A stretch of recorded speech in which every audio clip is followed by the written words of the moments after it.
से 2014 में इन मजदूरों का कुछ बढ़ोतरी हुई थी आमदनी में, और 14 से 18 तक इनके आमदनी में कोई इजाफा नहीं हुआ। गुर्बत बढ़ी, महंगाई बढ़ रही है, हो सकता है जितने तेजी से बढ़ी उतनी नहीं, लेकिन वो जो इस्तेमाल करते हैं वो सामान ज्यादा बड़ा है, उसकी कीमत ज्यादा बड़ा है। जो खाने का है, जो पहनने का है, जो दवाई का है, जो शिक्षा का है, वो महंगा हो रहा है। आप खुश हो सकते हैं कि जियो मॉडल का सेंटर ऑफ एमिनेंस बनेगा, उसके सरकार कहती है बहुत इंप्रेसिव प्रेजेंटेशन है इसलिए 1000 करोड़ रुपया दे देंगे। हम एक स्कूल बनाते हैं तो आपको अपने क्षेत्र में आपको जमीन दिखाना पड़ता है, बिल्डिंग दिखाना पड़ता है, टीचर दिखाना पड़ता है, तब उसकी मान्यता मिलती है। किसके लिए सरकार काम करे आप नहीं समझ पा रहे हैं। एक गांव में एक स्कूल बनाने के लिए हमें पापड़ बेलना पड़ता है, और बिना कुछ दिखाए हम सरकार से 1000 करोड़ रुपए भी ले सकते हैं, और centre of eminence BITS Pilani के साथ, दिल्ली मुंबई IIT के साथ हम उसका मान्यता मान लेते हैं। तो विज्ञापन तो ये हो गया, 1000 करोड़ का तो ब्रांड बना दिया आप। ये जो हम चर्चा कर रहे हैं, आप तो जो बच्चा पैदा नहीं हुआ उसका नाम में आप तो सौरभ दे दिए। यही तो है ना, यही तो आप मतलब रूल्स इस तरह से ब्रेक हो रहा। मैं कह रहा हूं कि सरकार किसके लिए काम कर रही है। जन्मदिन का जो शिक्षा, जो रोजगार, ये मैं किसी के ऊपर लांछन नहीं लगा रहा हूं, और ऐसा नहीं है कि ऐसा सभी शुरू हुआ। मैं ये कह रहा हूं कि जो आर्थिक स्थिति आम जनता की जो है बिगड़ने वाली है, उसके लिए जो उदार नीति जो लगाया गया था इस देश में, आपके जमाने में आप ज्यादा तेज से कर रहे हैं। आपके प्रति यही हमारा अनुरोध है कि आप स्वदेशी के नाम पर आए थे, आप एक के बाद एक सरकारी क्षेत्र, डिफेंस प्रोडक्शन, रेल, ये सब में आप प्राइवेटाइजेशन और FDI 100% कर रहे हो। आप तो सड़क उतर करके पहले इसका विरोध कर रहे थे। तो इतना यू टर्न करना जो है ये शोभा आपको नहीं देता। मैं इसी तरह से कह सकता हूं कि किसानों की आत्महत्या आपको रोकना था। आपको गरीब, आदिवासी, जनजाति, जो अनुसूचित जाति है, जो महिलाएं हैं, जो अल्पसंख्यक हैं, जो पिछड़े हुए चल रहा है और सैकड़ों किलोमीटर चल रहे हैं, वो आप आंख बंद करके मत देखो। लेकिन किसान तो आपके क्षेत्र में भी हैं। किसान की आमदनी की क्या हालत है, जो खेतियार मजदूर है उनकी क्या हालत है। आज मैकेनाइजेशन के लिए सिंचाई के अभाव से हो, कुदरती आफत से हो, सारा साल का जो काम है वो कम रहा है। अधिकतर लोग जो खेती में काम करते हैं, जमीन अपना नहीं है, तो उनको फिर कहीं इनफॉर्मल सेक्टर में जाके काम करना पड़ता है, मजदूरी करना पड़ता है। और ये GST और नोटबंदी से सबसे ज्यादा परेशानी उस क्षेत्र की हुई है। आप पुराने विज्ञ हैं, आपका अनुभव है, आप खुद इस सरकार में स्मॉल मीडियम स्केल के इंडस्ट्री संभाले हैं। अध्यक्ष महोदय, आपको मालूम होगा कि उस जो माइग्रेंट लेबरर्स है उनकी क्या स्थिति हो रही है। 2008 से 2014 मनरेगा के कारण हो और भी कोई कारण हो, 2004 से 2014 में इन मजदूरों का कुछ बढ़ोतरी हुई थी आमदनी में, और 14 से 18 तक इनके आमदनी में कोई इजाफा नहीं हुआ। गुर्बत बढ़ी, महंगाई बढ़ रही है, हो सकता है जितने तेजी से बढ़ी उतनी नहीं, लेकिन वो जो इस्तेमाल करते हैं वो सामान ज्यादा बड़ा है, उसकी कीमत ज्यादा बड़ा है। जो खाने का है, जो पहनने का है, जो दवाई का है, जो शिक्षा का है, वो महंगा हो रहा है। आप खुश हो सकते हैं कि जियो मॉडल का सेंटर ऑफ एमिनेंस बनेगा, उसके सरकार कहती है बहुत इंप्रेसिव प्रेजेंटेशन है इसलिए 1000 करोड़ रुपया दे देंगे। हम एक स्कूल बनाते हैं तो आपको अपने क्षेत्र में आपको जमीन दिखाना पड़ता है, बिल्डिंग दिखाना पड़ता है, टीचर दिखाना पड़ता है, तब उसकी मान्यता मिलती है। किसके लिए सरकार काम करे आप नहीं समझ पा रहे हैं। एक गांव में एक स्कूल बनाने के लिए हमें पापड़ बेलना पड़ता है, और बिना कुछ दिखाए हम सरकार से 1000 करोड़ रुपए भी ले सकते हैं, और centre of eminence BITS Pilani के साथ, दिल्ली मुंबई IIT के साथ हम उसका मान्यता मान लेते हैं। तो विज्ञापन तो ये हो गया, 1000 करोड़ का तो ब्रांड बना दिया आप। ये जो हम चर्चा कर रहे हैं, आप तो जो बच्चा पैदा नहीं हुआ उसका नाम में आप तो सौरभ दे दिए। यही तो है ना, यही तो आप मतलब रूल्स इस तरह से ब्रेक हो रहा। मैं कह रहा हूं कि सरकार किसके लिए काम कर रही है। जन्मदिन का जो शिक्षा, जो रोजगार, ये मैं किसी के ऊपर लांछन नहीं लगा रहा हूं, और ऐसा नहीं है कि ऐसा सभी शुरू हुआ। मैं ये कह रहा हूं कि जो आर्थिक स्थिति आम जनता की जो है बिगड़ने वाली है, उसके लिए जो उदार नीति जो लगाया गया था इस देश में, आपके जमाने में आप ज्यादा तेज से कर रहे हैं।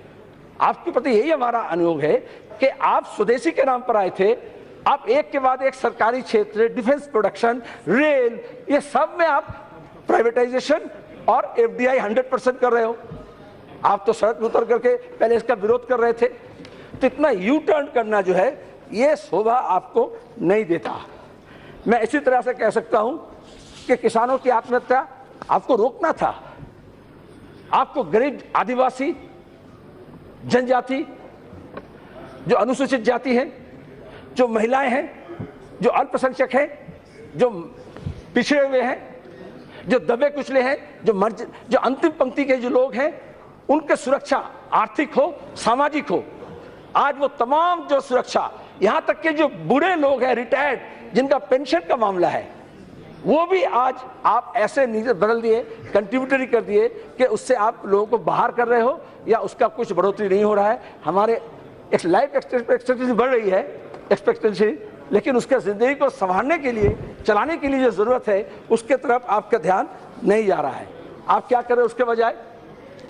जो 1% लोगों के पास इंक्रीमेंटल 73% जो वेल्थ क्रिएट हुआ हमारे देश में, संपदा, वो 1% के पास जा रहा है। और आप उस 1% को बचाने के लिए बाकी 99% को बोल रहे हो तुम्हारा दुश्मन ये है, तुम्हारा दुश्मन वो है, ये तुम्हारे जैसा नहीं खाता, वो तुम्हारे जैसा बोली नहीं बोलता, वो तुम्हारे जैसा भाषा नहीं बोलता, वो तुम्हारे जैसा पहनता नहीं है, वो तुम्हारे जैसा इबादत नहीं करता, वो तुम्हारे जैसा मंदिर में हो या गिरजा में हो, मस्जिदों में नहीं जाता, तो एक दूसरे का दुश्मन है। ये कौन सा राष्ट्रवाद आप सिखा रहे हैं? राष्ट्रवाद का पहला पहचान, देश प्रेम का पहला पहचान है। आजादी की लड़ाई के समय हमने देखा है कि जो एकता की बात करेगा वो देश प्रेमी है, और जो एकता को तोड़ने का ताकत करेगा वो देशद्रोही है। आप जवाहरलाल नेहरू विश्वविद्यालय, हैदराबाद यूनिवर्सिटी में, अलीगढ़ मुस्लिम यूनिवर्सिटी में, दिल्ली यूनिवर्सिटी में आप कह रहे हो को ढूंढना पड़ेगा कि कौन देशद्रोही है, राष्ट्रद्रोही है। आपको राष्ट्रद्रोही देखने नहीं मिलता। आतंकवाद का हमला बढ़ रहा है, सीमा में जवान मर रहे हैं। आप कश्मीर में PDP का सरकार बनाए, आप कुछ काम की बात कर रहे हैं, सुन लो। सलीम साहब बोलो, सलीम भाई बोलो,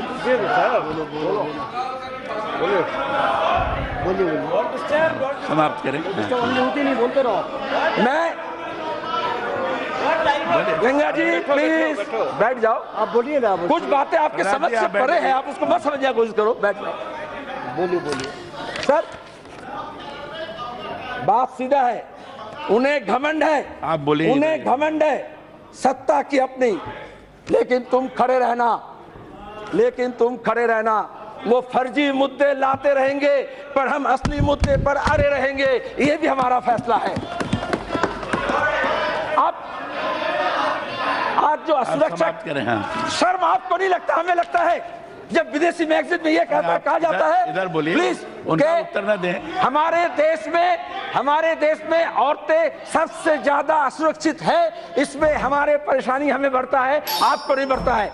महिला के सुरक्षा, जो समाज, जो राजनीति, जो डेमोक्रेसी, जो मुल्क चाहे विश्व का कहीं भी हो अपने महिलाओं को सुरक्षित नहीं रख सकता, अपने अल्पसंख्यक को सुरक्षित नहीं रख सकता, अपने दलितों को सुरक्षा नहीं रखता, उससे सब में कहलाने का हक नहीं है, उसको राज करने का हक नहीं है। आप कश्मीर का मामला कहते ही आप भड़क गए। आप कश्मीर के पंडितों को वहां ले जाएंगे ये वादा करके चुनाव जीते थे, आप पंडितों को भूल गए, महबूबा मुफ्ती से सरकार बना लिए, और अभी आप खुद अब चुनाव से पहले फिर एक वोल्ट और उधर से इधर आ गए, अब दूसरा आप उनको कर रहे हैं।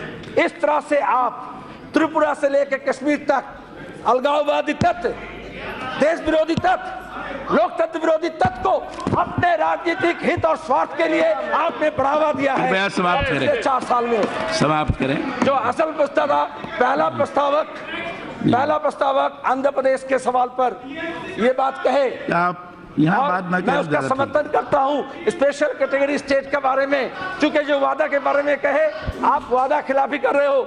जो वादा किया गया था वो कहे 4 साल लग गया उनको धोखा खाने में, समझने में। TDP आपके साथ थे। इस देश के लोग 4 साल पहले समझ चुके थे कि बहुत बड़ा जुमलाबाज के हाथ में पड़ गए, जादूगर के हाथ में पड़ गए। कोऑपरेटिव बैंक के करप्शन के बारे में मैं खुद लिखा था, अरुण जेटली जी को, वो उसको लेकर राजनीति करना शुरू कर दिए। समाप्त करें। लेकिन हाँ। जो अध्यक्ष भारतीय जनता पार्टी के मोटा भाई, उनके कोऑपरेटिव बैंक में सबसे ज्यादा बड़ा घोटाला हुआ। कृपया आसन ग्रहण करें। घोटाला हुआ, आप जांच नहीं किए, उम्मीद तो जांच करो, जांच करो, सच को आज किया है। नहीं, मैं तो जांच की मांग कर रहा हूँ। नहीं, समय आपका खत्म हो गया। तो ये कहे सर, समापन जब करें। मॉब लिंचिंग की, बस एक मिनट हाँ, सॉरी, एक मिनट बोलिए, एक मिनट समाप्त करिए। सर, जब इस सदन में इंटॉलरेंस लेके बहस हुई, जब मॉब लिंचिंग लेके बहस हुई, उस वक्त भी हम सरकार को कह रहे थे, जिस रोज मोहसिन शेख पूना में मारा गया, सरकार की चुप्पी उनको हिम्मत दिलाई। और आज हम देखें जो लातेहार में हुआ, जो झारखंड में हुआ, कौन सा दे रहा पता नहीं चलता है। आपको शर्म नहीं आता? आपके साथ बैठे हुए लोग जो मॉब लिंचर हैं, उनको माला पहनाते हैं। हमें तो शर्म होती है इस सदन में बैठने के लिए उन मंत्री के साथ जो क्रिमिनल्स के साथ देते हैं, कानून का साथ नहीं देते। समाप्त करें। इस देश को अगर